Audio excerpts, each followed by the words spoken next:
Committee to order. Could the clerk please take attendance? Senator Palmer? Here. Here. Senator O'Neill? Senator Pearson? Here. Senator Satchel? Here. Senator Gallo? Present. So the first bill that we'll be hearing today is S2265, Senator Felag's. He apologized, but he's chairing another meeting right now. Speaking in support of the bill is Aunty Andrade from Rhode. Welcome, Aunty.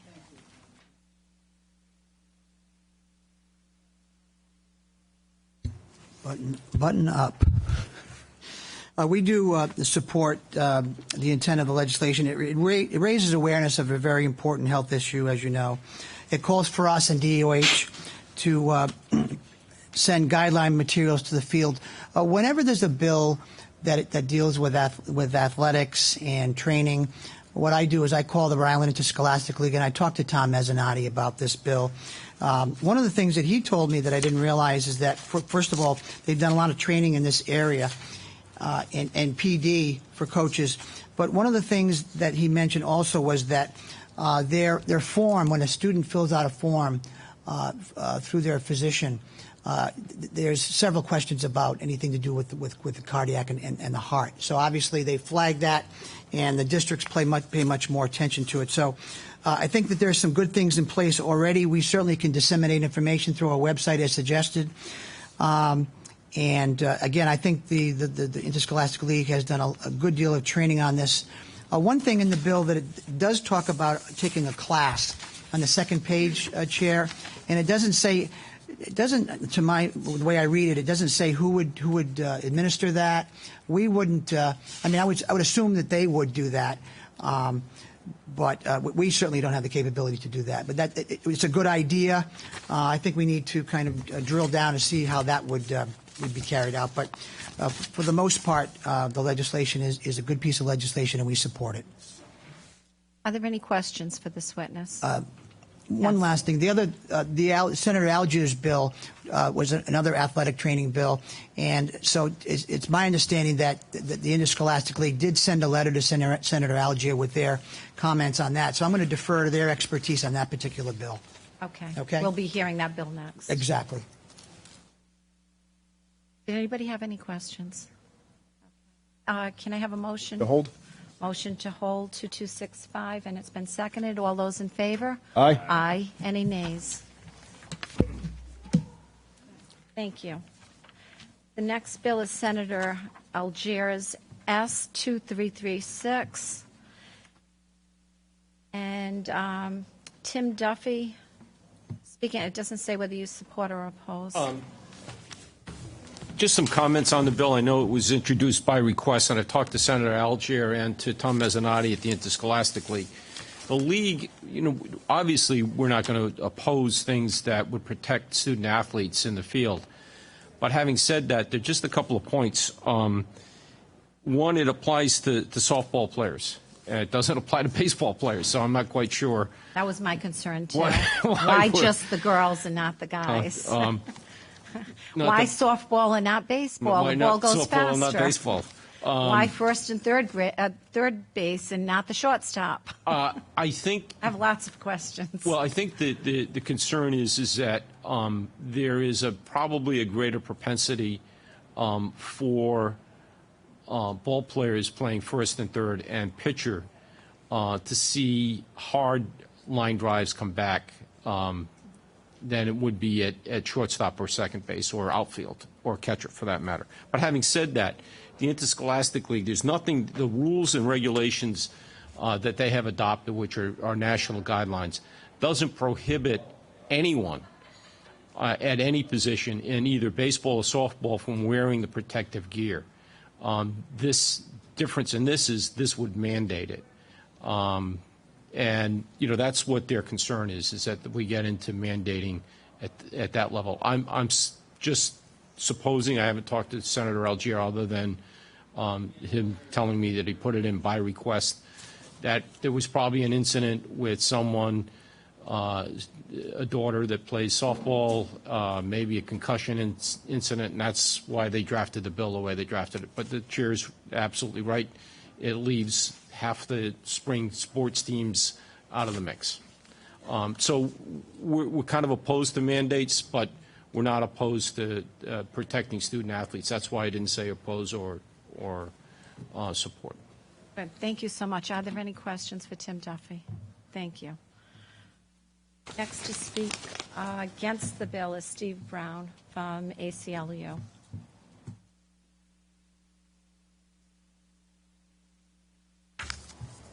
Welcome. Thank you, Madam Chair, members of the committee. We are opposed to the bill. Actually, the chair raised all the questions that we had for the bill, particularly the fact that it applies only to female players. There are clear constitutional problems when the state passes a law like this that says females must be protected and males are on their own. For that reason, we oppose the bill. Thank you. Are there any questions for Steve?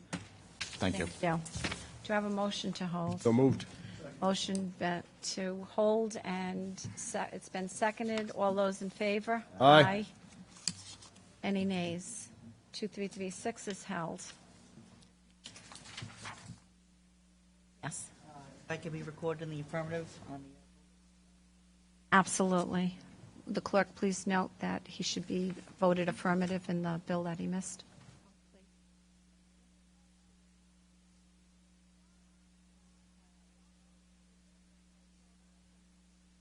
Okay, the next bill is S2021, Senator Picard's. Tim Duffy and Steve Brown, if you both want to come up, and Senator Picard. We'll have everybody up all at once. Senator Picard, could you please endeavor to explain your bill? Thank you, Madam Chair. This bill has to do with education and budget commissions. It has two parts to it. My hometown, the city of Woonsocket, went through a budget commission not too long ago, and we're still dealing with the residual effects of it and the things that they implemented. And I'm not saying they didn't do a good job, but the budget commission is still a new concept, and I think there's some tweaking that needs to be done.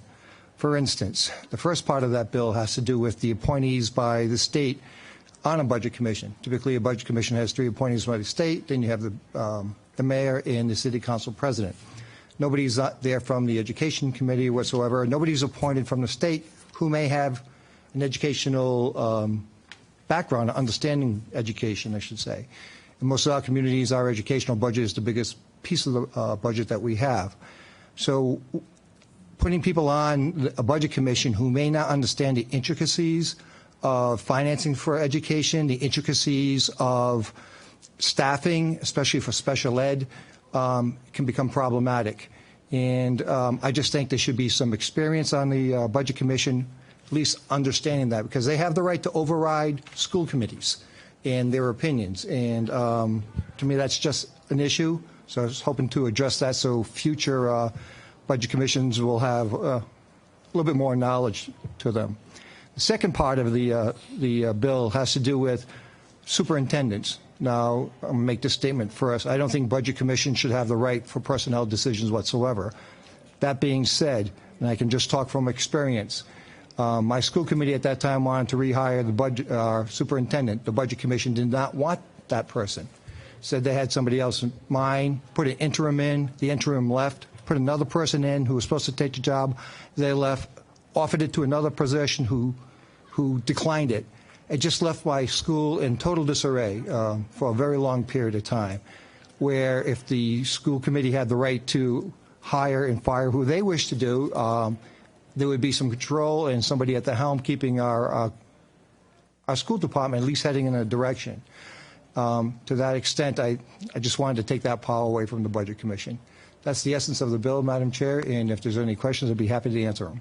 Thank you. Are there any questions for the senator? Thank you. Tim Duffy?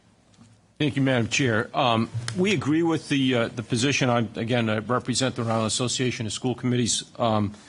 When this bill was first proposed several years ago, we suggested at the hearings that one of the appointees be at the behest of the Department of Education. And again, our concern was that given the myriad of federal and state statutes that have to be adhered to, the Budget Commission might not be in a position to make decisions in the best interest of students in a given community. The incident that Senator Picard alluded to in Woonsocket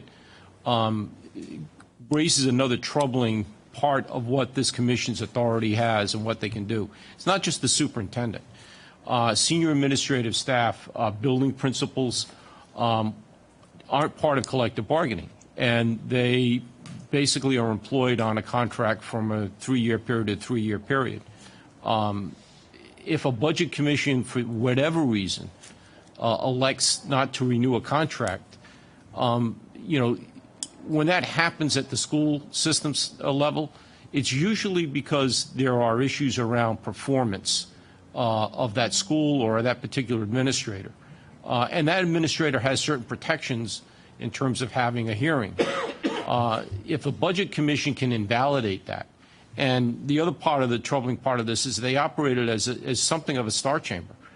The superintendent never got to make a case before the budget commission. They just overrode what the school committee had decided, and they just elected not to renew her contract. So she didn't have a venue in which to be able to state her case that she should be kept on or she shouldn't be kept on. She got no reason as to the termination. Didn't say it was for performance. Didn't say that she was doing a bad job with the students.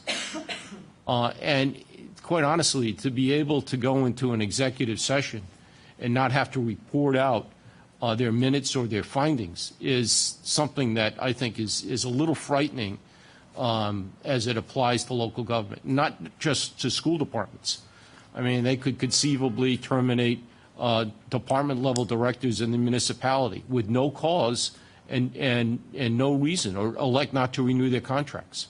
A town manager could be non-renewed without the benefit of a hearing or any ability to even have the budget commission show cause as to why they were terminated. I think it leads to a very serious possibility for abusing the budget commission to operate in secrecy and to basically put people's careers at risk.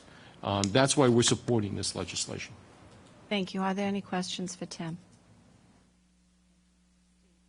Thank you. The ACLU also supports this bill, largely for the reasons that you've heard. We believe this is at least a small first step in limiting the powers of budget commissions as well as receivers to what should be fiscal matters. We were concerned when the law was first enacted that it gave the budget commission essentially complete authority to run a community, not just limited to fiscal matters, not particular matters, and then, as Mr. Duffy said, also to do a lot of it in secret.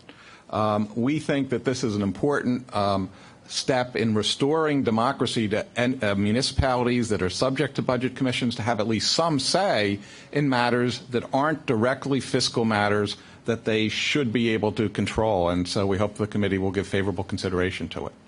Thank you. Any questions for Steve Brown? So I understand there's a few things that still need to be worked out on this. Do I have a motion to hold? Motion's been made and seconded to hold 2021. All those in favor? Aye. Any nays? Next up, we have Resolution 2169, Sub A. Madam Chair? Do I have a motion to indefinitely postpone S2169 and bring forward S2169, Sub A? So moved. Seconded. Do I need to vote on that, too? All those in favor? Aye. Aye. Any nays? Just checking. Always got to check.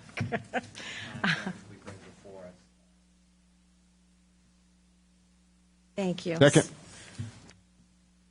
And all those in favor of S2169, Substitute A, before us? Aye. Thank you. So we did hear this previously, and there was some questions regarding a change that needed to take forth. So the fourth paragraph is reworded to say several organizations provide STEM education programs instead of referencing a particular program. Okay?